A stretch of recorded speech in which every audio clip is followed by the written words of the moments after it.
Hello, ladies and gentlemen, the members of jury and everyone who would like to listen to my presentation. I am Violeta Gusakova, 4-year student of Novosibirsk State Technical University. My research is devoted to antonymy in Russian Sign Language, formal differences within antonym pairs. I am very glad to participate in the conference, and so now let's start. Antonymy is considered to be one of the most important paradigmatic lexical relations in terms of semantics. It is common to all natural languages, but in sign languages, and particularly in Russian Sign Language, it is poorly researched, and this makes our study relevant. Besides, linguists nowadays focus rather on the specific features of sign languages that distinguish them from spoken ones, than in the similarities between them, since the latter are already quite proved and obvious. For instance, American Sign Language has antonymous signs good and bad, the phonological forms of which are clearly related, unlike the English words good and bad that are antonyms too, but have nothing in common phonologically. These signs share a hold-movement-hold structure, and their hand shape and location are also the same, as you can see. The only component distinguishing them is the final palm orientation, namely up for good and down for bad. Thus, we are going to analyze parameters of signs antonyms in Russian Sign Language in the same way. In our work, we will focus on formal differences within Russian Sign Language antonym pairs that are related to different types of antonymy. First of all, it is necessary to define the notion antonyms and consider their classification. Antonyms are words that relate to one and the same part of speech and have opposite meanings. It is also noted that these lexical units have the semantic feature extremes and the common semantic component in their structure. Besides, they relate to the neutral register and one and the same hierarchical level. Here you can see the most conventional and well-known classification that divides antonyms in 3 big groups: contradictories, contraries, and vector antonyms. Contradictory antonyms form a binary complementary opposition, and there cannot be members between them.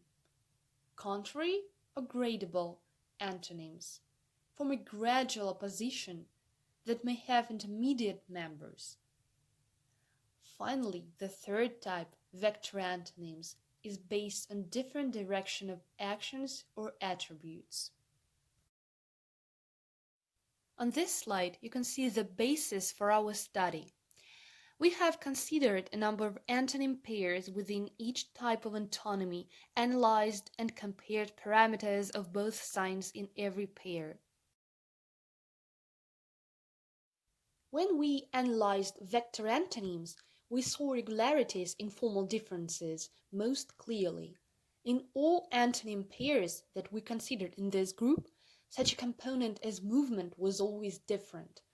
It's likely to be explained with the defining feature of vector antonymy, the different direction of actions, and the capacity of expressing it in the visual modality.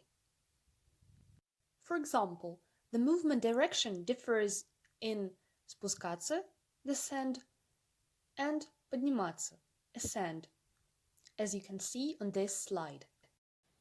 Or in another pair, восход, sunrise, and закат, sunset, where the difference is in an arc movement, up and down respectively. Moreover, movement may differ both in its direction and type, and it is illustrated with the example where the movement direction is the same, but the type is different. Please look at the slide. In addition to different movement direction, in some vector antonym pairs we have found different palm orientation, as in the pair begin, finish, different hand shape, as in the pair assemble, deconstruct, or both of them, as in the pair attack, defend. It is important to note that in some antonym pairs the orientation may be changed in one sign but the hand shape in the other. It means that antonyms may differ not only in the type of movement in general, but also in the type of exactly local movement. Thus, in the pair give, get, we find different direction of path movement, outward, inward, combined with a different type of local movement. As for contradictory antonyms, the results of analysis are more ambiguous, but the differences in movement are nevertheless more frequent. There are antonym pairs in which the type or and direction of movement were the only determinative formal difference, and you can see the examples on the slide. The opposition between the next antonyms is based on the type of movement too, but it also involves the difference in orientation in the left pair and hand shape in the right pair. At the same time, there are some pairs where the type of movement is the same. For example, it may be path movement in both signs, but it's still realized in conjunction with a difference in another component, for example, hand shape. Other signs, such as in this example, both include the combination of path and local movement. The direction of path movement in these signs is opposed, up and down. Local movement involves the change of hand shape. You can see one more interesting example. The formal difference based on orientation makes it similar to American Sign Language example that was mentioned earlier.